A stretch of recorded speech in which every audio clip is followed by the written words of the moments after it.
And special thanks to our friends at this company who were nice enough to send us this 2-in-1 cup holder phone mount for car. Little photo of it here, company info, improved driving pleasure and safety.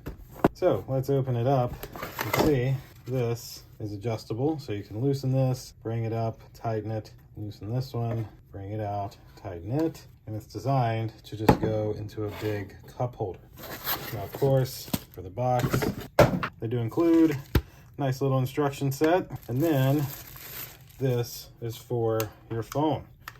So it's manual. You just unscrew this, take this and slide over here, and then pop that on, and then you can angle it however you need and tighten it. And then with this stuck down into your cup holder, which it can bend to fit some smaller cup holders, you'd be able to have your phone mounted, and just by hitting this button, it automatically opens these up, it releases it, and then you're able to close it in, and boom, there you are.